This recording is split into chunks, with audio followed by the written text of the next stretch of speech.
29 मार्च से लेकर 10 अप्रैल तक के करंट अफेयर्स को आज हम देखेंगे। तो नमस्कार, मेरा नाम डॉक्टर महेश लोहिया है और मेरे इस यूट्यूब चैनल में आप सभी का स्वागत है। आज का पहला क्वेश्चन ले रहे हैं हम। राजस्थान में किस जिले में 7 वंडर्स है? प्रतीकात्मक जो मॉडल्स बने हुए हैं 7 वंडर्स के, और हाल ही में जिन्हें उच्चतम न्यायालय ने, सुप्रीम कोर्ट ने हटाने का आदेश दे दिया है, क्योंकि ये वेटलैंड में, आर्द्र भूमि में बने हुए हैं। तोड़ने की प्रक्रिया भी शुरू हो चुकी है। ये है अपने अजमेर में। ठीक है क्या? थे अजमेर में। नेक्स्ट क्वेश्चन पे बात करें। दूसरा प्रश्न है, हाल ही में प्रधानमंत्री मोदी ने अभी पंबन समुद्री ब्रिज का उद्घाटन किया। ये ब्रिज कहाँ स्थित है? तो तमिलनाडु के रामेश्वरम में ये ब्रिज स्थित है, तमिलनाडु के रामेश्वरम में, और भारत का पहला वर्टिकल ब्रिज है ये। वर्तमान में श्रीलंका के राष्ट्रपति कौन है? वर्तमान में श्रीलंका के राष्ट्रपति हैं अनुरा कुमारा दिसानायके। अनुरा कुमारा दिसानायके। अगले प्रश्न पे हम बात करते हैं कि अभी वक्फ जो है संशोधन अधिनियम पर काफी चर्चा हुई है। तो वक्फ संशोधन अधिनियम 2025 का, जो वक्फ अधिनियम 1995 में 40 संशोधन है। मतलब अभी जो बिल आया है ना 2025 का, वो पहले का जो बिल था वो अपने 1995 का था। 1995 वाले बिल में 25 अभी 40 संशोधन करके नया वक्फ बिल बना है। ये कथन सही है कि आपको छांटना है। फिर 5 अप्रैल 25 को राष्ट्रपति द्रौपदी मुर्मू ने विधेयक को मंजूरी दे दी है। तो दोनों ही कथन इसमें सही हैं। सी इज द राइट आंसर। आगे चलें। हाल ही में बाबा साहब फाल्के पद्मश्री पुरस्कार प्राप्त बॉलीवुड के भारत कुमार नाम से विख्यात किस अभिनेता का निधन हो गया है? लगभग 87 साल की एज में। यह है मनोज कुमार। वॉट फॉर मंदिर कहाँ स्थित है? वॉट फॉर मंदिर एक बौद्ध मंदिर है। मोदी जी यहां भी हाल ही में गए थे। तो ये थाईलैंड में स्थित। हाल ही में म्यांमार में भूकंप से प्रभावित लोगों के लिए, म्यांमार थाईलैंड में भी भूकंप आया था, इंडोनेशिया, थाईलैंड, म्यांमार में। तो हाल ही में म्यांमार में जो भूकंप से प्रभावित लोग हैं उनके लिए भारत ने कौन सा ऑपरेशन चलाया? तो ऑपरेशन बर्मा चलाया। ऑपरेशन बर्मा चलाया। बी सही आंसर।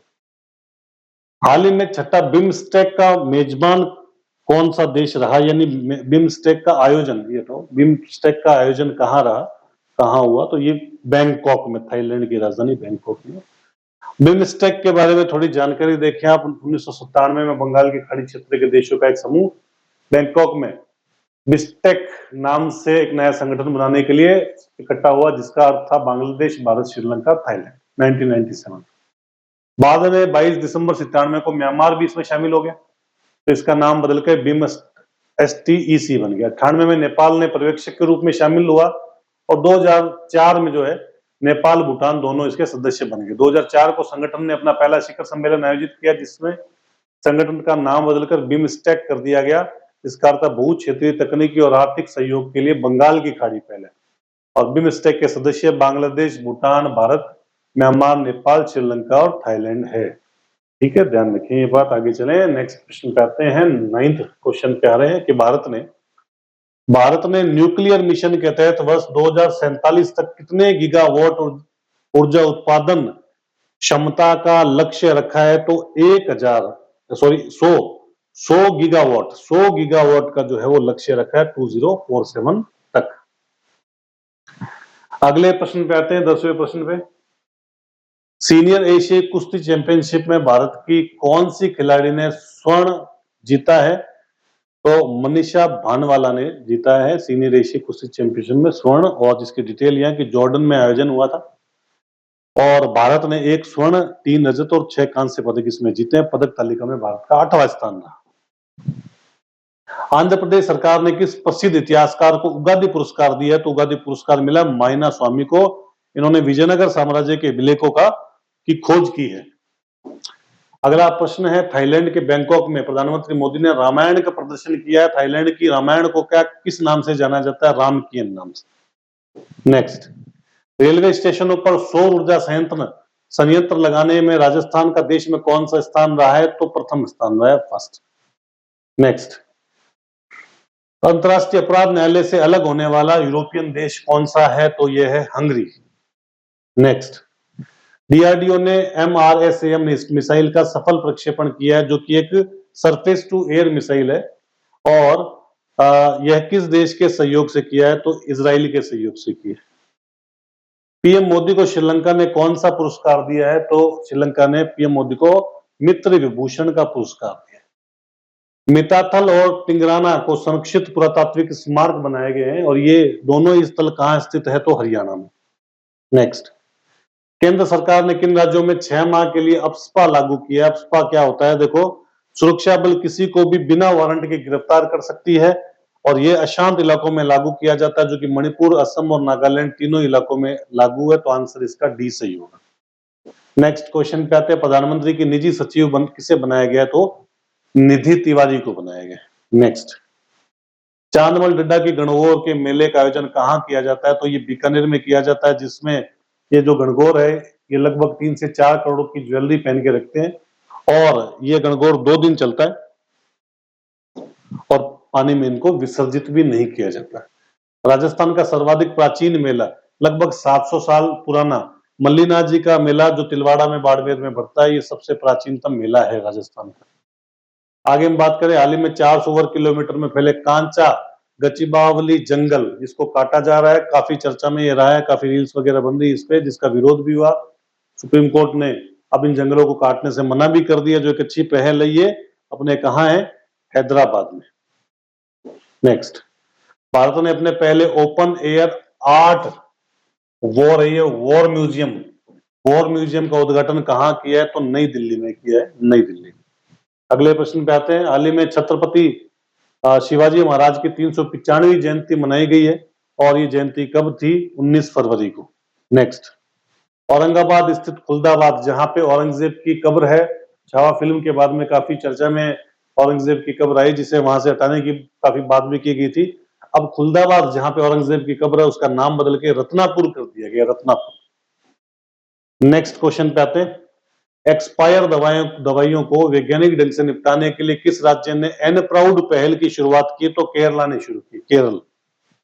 नेक्स्ट प्रश्न पे आएंगे, हाल ही में BBC Indian sports women of the year का पुरस्कार मनु भाकर को दिया गया, जो कि आपके सामने एयर पिस्टल जो है की खिलाड़ी है ये। हाल ही में भारतीय सेना ने जल थल रक्षा 2025 तटीय सैन्य अभ्यास कहां किया है? तो गुजरात में किया, गुजरात। नेक्स्ट, हाल ही में वंचित महिलाओं के उत्थान के लिए जी सफल एक पहल है, कि किस राज्य ने शुरुआत की है इसकी? तो गुजरात ने। अगले क्वेश्चन पे आते हैं, हाल ही में Asia mixed team badminton championship 2025 का खिताब किसने जीता? इंडोनेशिया ने। पहली बार इंडोनेशिया ने जीता है और चीन में इसका आयोजन किया गया है।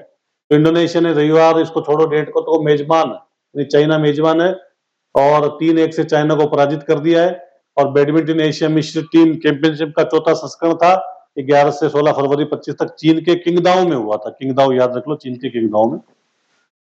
वर्तमान में देश की पहली ग्लोबल कैप्टिविटी सेंटर जीसीसी नीति को किसने अपनाया हुआ है? तो वह है मध्य प्रदेश। मध्य प्रदेश ने देश की पहली समर्पित वैश्विक क्षमता केंद्र नीति शुरू की है, जिसका उद्देश्य राज्य को वैश्विक नवाचार और सहयोग के लिए एक अग्रणी केंद्र के रूप में स्थापित करना है। अगले प्रश्न पे आते हैं, बाफ्टा पुरस्कार 2025 में किसे सर्वश्रेष्ठ फिल्म का पुरस्कार दिया गया? कॉन्क्लेव। बाफ्टा का मतलब है British academy of film and television arts, जो एक ब्रिटिश संगठन है जो फिल्म, टेलीविजन और वीडियो गेम में सर्वश्रेष्ठ ब्रिटिश और अंतर्राष्ट्रीय योगदान को सम्मानित करते हैं। और इसकी शुरुआत कब हुई? तो 1949 में इसकी शुरुआत हुई है, बाफ्टा की 1949 में। आगे बढ़े, डीआरडीओ द्वारा निर्मित स्वदेशी आयरन डोम भारत ने तैयार किया है ना। इजराइल के तरह ही हमारा आयरन डोम है, जो कि मिसाइलों को अपने देश में गिरने से रोकता है ना, एंटी मिसाइल हो गया ये। तो ये आयरन डोम जो भारत का है, उसका नाम क्या? QRSAM, और जिसकी रेंज 30 किलोमीटर है और जिसका परीक्षण भी कर लिया गया है। तो QRSAM का मतलब है quick reaction surface to air missile, जो एक त्वरित प्रतिक्रिया वाली सतह से हवा में मार करने वाली मिसाइल है, जिसे डीआरडीओ ने बनाया है। और साथ ही भारत इलेक्ट्रॉनिक्स और भारत डायनेमिक्स लिमिटेड द्वारा भारतीय सेना के लिए इसको विकसित किया गया है।